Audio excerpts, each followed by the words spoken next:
Let's talk about the real estate market. As you guys know, I do a little real estate project every now and then, and try to get my hands wet and try to get my feet dirty out there and get a little money rolling. So with that, it's been a minute since I've done a real estate project though. It's been at a standstill.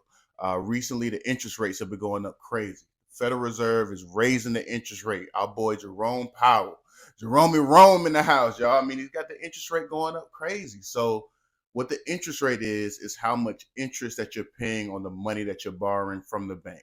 So when you take out a home mortgage or a home loan, you pay what's called an interest rate. Now, back in the past, maybe like 2022, 2021, interest rates have been great. Man, we're talking about 2%, 3%, just pennies on the dollar as compared to what it is right now. So right now, the interest rate is all the way up to about 7%.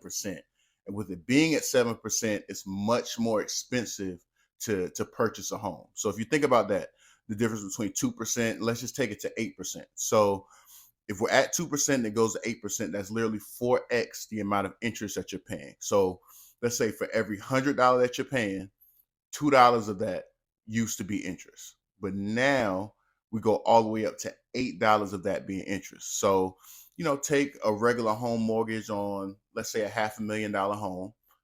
You be looking at 2%, somewhere around in the neighborhood of $1,600 to $2,000.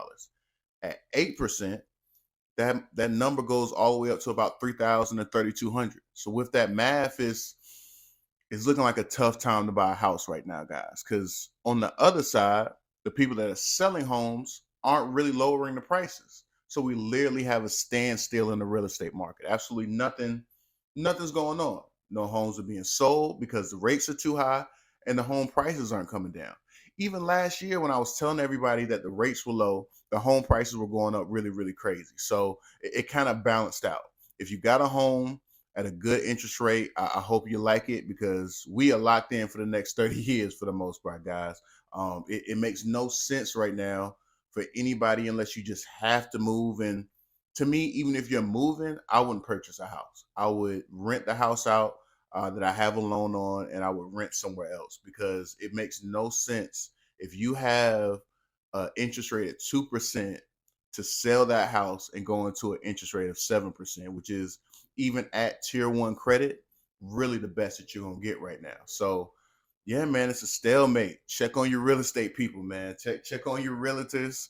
I had a lot of real estate friends, colleagues, guys that I'm really cool with that did some big numbers in the past couple of years, but that's slowing down right now. Not a lot of action. It's a feast and famine kind of industry, and this isn't the same type of situation as 2008. So if you remember back in 2008, we had a really big real estate crisis, a real estate crash in terms of the prices of real estate dropped, exponentially in a very short period of time. So a lot of people are wondering, is that something that's going to happen in the same way today?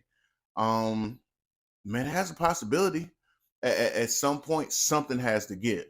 And the Fed doesn't seem like, they're chasing after the inflation that's going on right now. So, they're not even looking at where real estate is per se in terms of lowering down their interest rate. They're really just trying to get inflation down. And to be honest with you, I think I got Jerome should have just pulled the band-aid off, man. Like we should have raised this interest rate a lot quicker, made the inflation go down a lot quicker, and that way we could have just, if we gotta have a recession, which by all accounts, for every way that a recession has been defined in previous years or previous history, we are in one. But, you know, Democrats have changed the definition currently right now, so maybe we're not in one. But regardless, it seems that people aren't acting as strongly as they need to act, and that's a sense of the times, a sense of who's in power right now, and the way that the government's set up. So yeah, man, if you're in real estate, I would keep your eye on it. I would look for the opportunities out there because there are going to be a lot of buying opportunities in the coming future. I mean, to me, the only option that sellers have or are going to have is to lower pricing. And when they lower that pricing, if you have the ability to get into something on a cash basis or a hard money loan, that's the time in which that a lot of money can be made. When people are in distress or when the market is in distress, is a time that if you're set up and you have what we call the boat loaded, which means you're prepared and ready with cash reserves in order to make the best investment possible, that's the best time to hop into the real estate market, man. So yeah, keep your eyes open and keep looking out, guys, man. It might be a great opportunity out there for y'all. So let's go.